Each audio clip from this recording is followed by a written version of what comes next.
Good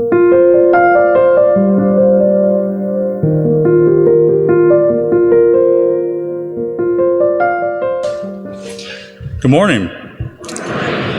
For those who I have not had the opportunity to meet before, my name is Deacon Zachary Glick, and together with Father Kevin and Deacon Mickey, I welcome anyone who might be visiting or new to the parish, and a happy Feast of the Transfiguration to you. So every morning this summer, I've come to the church at about 5:30 to pray a holy hour.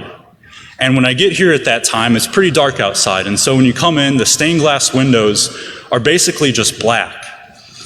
You can't distinguish the blue glass from the red glass, from the green glass, etc.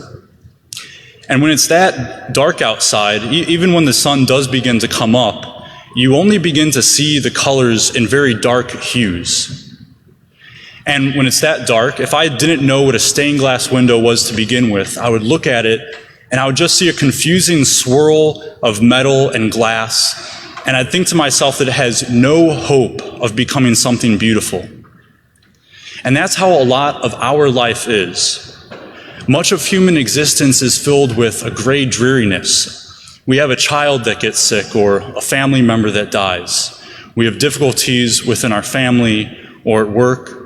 Sometimes we lack the right words for a particular situation, or our weakness overcomes us and we do the thing which we do not want to do. And our tendency to rely on ourselves to get by in the world eventually fails us too.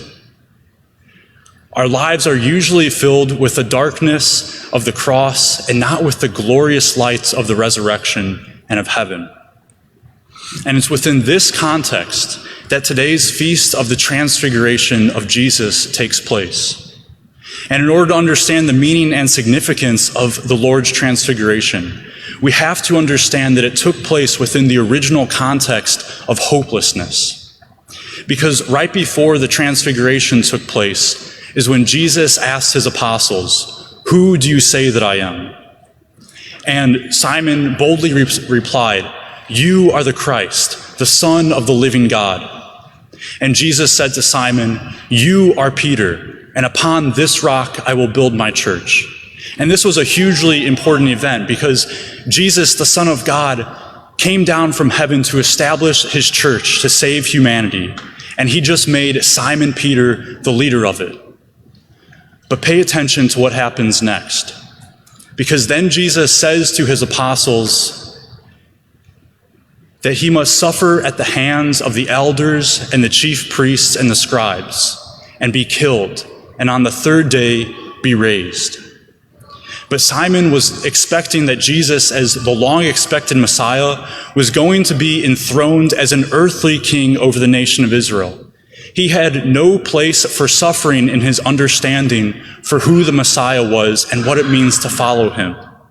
Peter could not accept that Jesus had to pass through the cross to get to the resurrection. And as the newly appointed deputy of Christ's church, Peter was not about to let Jesus suffer and die.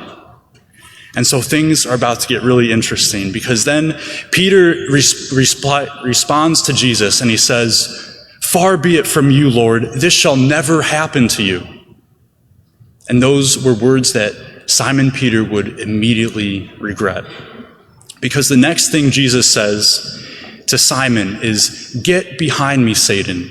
You're being an obstacle to me because you are thinking not as God does, but as human beings do." And then he added, "If anyone would come after me, let him deny himself and take up his cross and follow me." And in that moment, Peter went from being a hero to a zero. Things were going so well for Peter. I mean, he was on top of the world before that moment.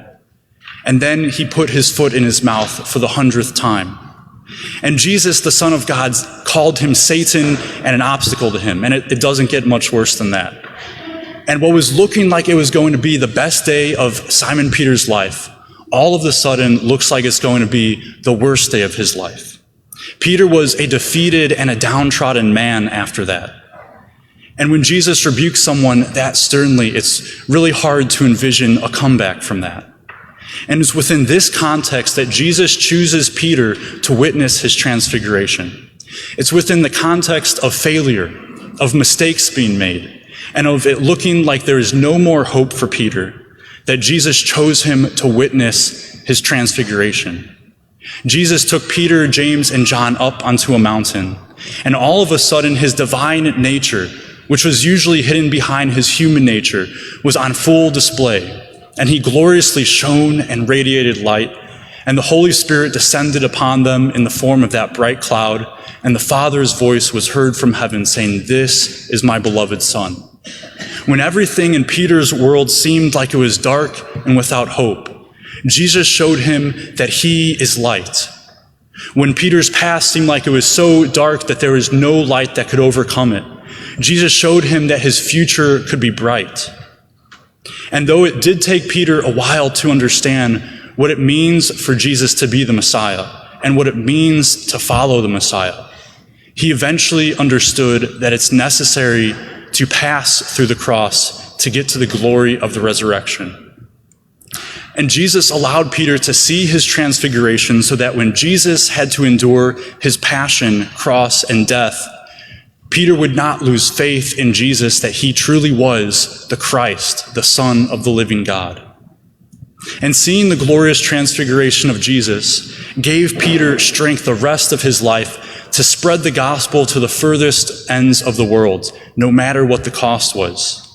The preview of the glory of heaven that Peter witnessed in Jesus' transfiguration gave Peter hope and strength to even endure his own martyrdom on a cross eventually.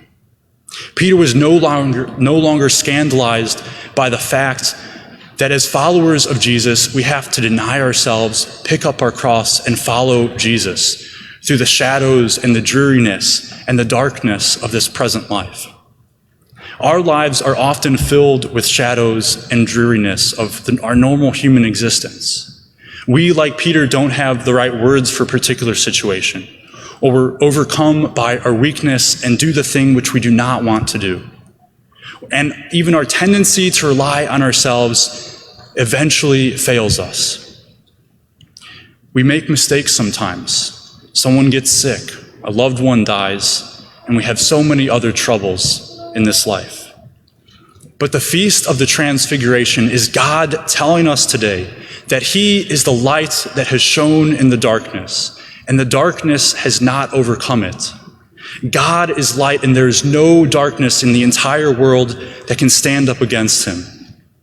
No matter how dark things get in life, God is the light that always wins out. He overcomes our insufficiencies.